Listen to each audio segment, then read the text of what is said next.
let's talk. Let's analyze this. I want to talk about this AEW number last night. Okay. So they do. Let's see the discussion here. So September 1st. No, wait, let me ask you a question. Are the ratings already out for today? Yes, they are. Okay, I had predicted a 1.3. What did they get? You're very close. All right. So okay, but let me go the 4 weeks here. Yeah.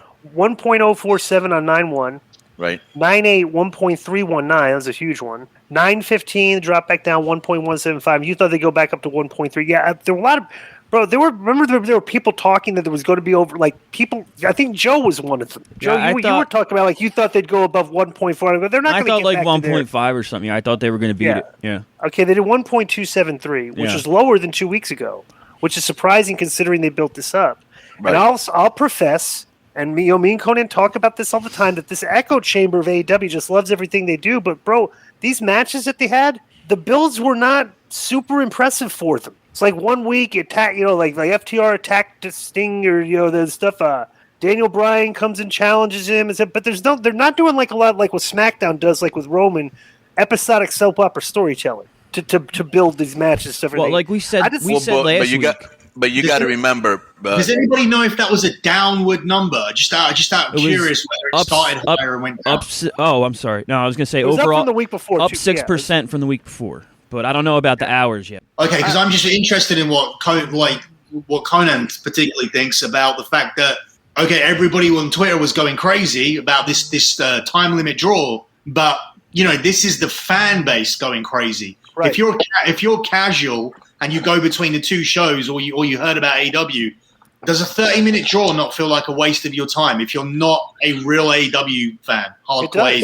Well, it just seems to me that they're just doubling down on their hardcore fans. You know what I'm saying? And they just want to keep them happy. It's almost like when Trump didn't give a what anybody thought. He just gave red meat to his hardcore fans. Jim Cornette doesn't give a neither does Russo about what other people think. They just feed their hardcore fans. That's what I'm saying, and that's what he's doing.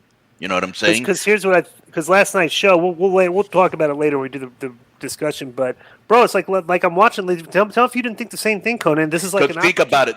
Let me just say one thing. Think about it, Billy. Who the knows who Suzuki is, bro? They just put some Japanese guy or girl. I don't know who the it is that's coming to AEW. I've never even heard of him, and everybody was popping online. Yeah.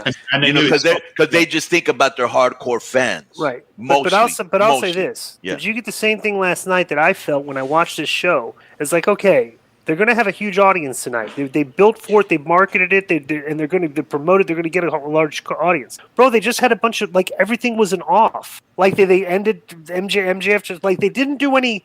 This was an opportunity with fans to do a busy show to create some angles and storylines for next show and stuff. All they did was just cut promos about the show on Friday, and they had the matches with one was a draw. MJF beat Perelman. We knew that would happen. It took 15 minutes. And, FTR got beat by Sting and Darby. You knew that would happen. It's just it was very very predictable show that everybody in all the fan base oh my god, this match. And I'm like, bro, from a booking standpoint, this did not give me anything for next week. I bet you the numbers is going to go back down again next week too. What do you think about? I think they're anticipating the number going down next week, but I think they'll be disappointed that the number didn't go up this week. What do you think about Friday? Friday's got Punk on the card and Cole. You think because that show usually does what 700,000-800,000? Yeah, I mean, bro, everybody knows what the finishes of those matches are going to be because it's taped. Not just that, you already know. You think Punk is going to get beat by Hobbs? I wouldn't think so. Of course not, brother. That's when you start giving predictable things. I wouldn't think so.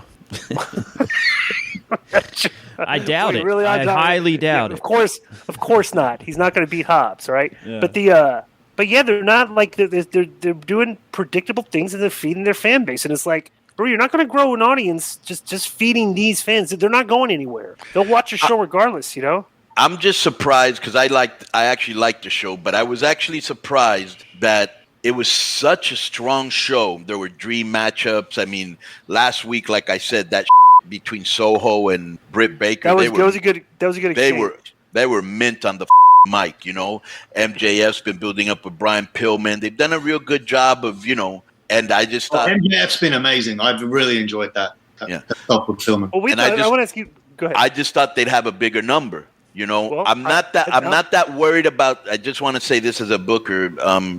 or even as a promoter, Billy, I myself don't like to do draws because I don't like draws myself personally, neither in wrestling, boxing, hockey, nothing, soccer, nothing. I hate ties. And it's like, why do you even play the game if you're not going to decide a winner? So, but if you are going to do what they did, that was the right way to do it. I liked it because it kept you still like, okay, nobody won, and you can get another good match out of them. You know what I'm saying? So I wasn't too I think the one mistake they made is that they should have, in the last minute, they should have put a 60-second clock up so the crowd were more prepared for it. And I think they would have been more involved in the, come on, let's try and get a finish, and built more strongly to an actual finish in the last. That's a good valid point. Can I ask you guys this? Catching the crowd by surprise caused boos for the finish. Yeah. Whereas if you gave them 60 seconds to digest that this was coming, you would have got a more positive reaction from this crowd. Can I ask you guys this? Right. Do you think the finish was kind of messed up because it looked like they were trying to end the time with Danielson having him in the submission, and then they didn't. They wound up kind of rolling around. That was great act. That was great improvising. Great. I'll say, Billy, what do you think? I think they were trying to get away from the cliche of this guy just needed submission. This guy needed 30 seconds more to win. I don't think they wanted to give that away. Right. Me too. Got it. And I liked it because of that. Got it. Here's my theory, and I brought this up last week, and I'll profess that this might be one of the reasons that the number wasn't as big as it was. And I talked about it. It's like, bro, everybody there's such constant praise in the echo chamber of AEW's book and stuff, everything. But I brought this up. Would the ratings on this show be higher? Let's see what you think, Billy, because we talked about this last week. Would the ratings of the show be higher if MJF was in an angle with Punk and if Hobbs was in an angle with Pillman Jr. instead? Well, I don't think Hobbs and Pillman in an angle is in a segment. Yeah, but that doesn't matter. But if you have MJF and Punk in an angle, that's compelling television. Yeah, you know what I'm saying? Like, it just I just think that they try to they build up to big shows, but they're leaving so much on the table every. This is the best part of the show, Billy. It really is. It ain't gonna get any better than this. He has said that before, but I think my response to that would be that I think they are keeping stuff back because they're looking at this over the course of the next 12 to 15 months, and that's one thing they do right is that I like the fact they don't give away all their biggest matches on television, and Punk isn't going to be working Hobbs at the pay-per-view in November, right? He is going to be working one of these names, either a Moxley or an MJF. That's when that's going to happen. So you can do the Hobbs match on TV because people get to see CM Punk. I don't think they should blow their load on television. I think what they need to do is remain consistent. I completely disagree. Yeah. Bro, every week, it's like you're why are you saving stuff? If you're creative, you can put your best show on the next week, see how the crowd reacts, and be creative enough to, okay, this is what we can do next week. Bro, this is just having cold matches, just let guys work for 13 minutes or something. I'm just sorry, I'm the guy you got to get. You got to impress me because I've watched wrestling during periods of time when the ratings were good, and I don't watch it when the ratings are bad, and for reasons, probably the reasons why I don't watch it. You got to give me more compelling television than just these uninteresting cold matchups with guys that I just do not care about. You know? And so let me tell you, Billy, I've had this conversation with many people, the same one you're having right now with Disco, whereas do we try to put on the hottest thing we can every week? And there comes a point where you could actually run out of good ideas that are hot, that's what you risk.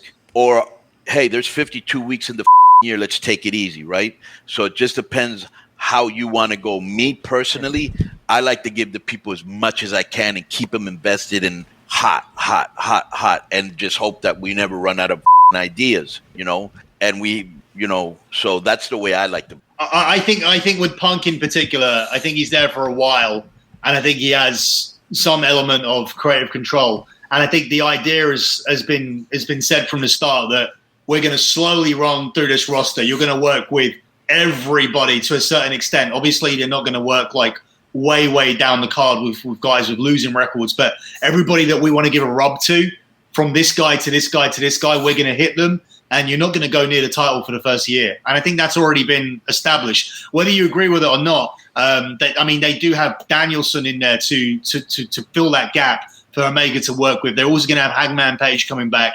He'll work with Omega as well. So Punk doesn't need to be in that position. So this arc, I mean, the fact that he's working with all these people is a story arc in itself, because forget about the fact he's working Darby, forget about the fact he's working Hobbs. The CM Punk individual person storyline is, his story arc is, I'm going to work with all of the young guys en route to whatever I'm chasing.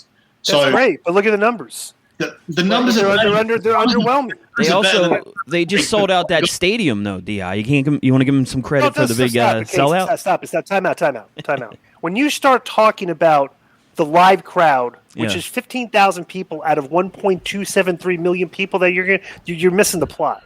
No, but you can't minimize that because nobody's drawing that except WWE. That's huge. Okay, well then where's nobody the number? has in 25 years. Doesn't mean just because I don't have the answer to every question, but I can tell you this: whether it's music, baseball, at rodeo, whatever, 15,000 in Ash Stadium, Arthur, that's huge. Did you guys go to New York when you were?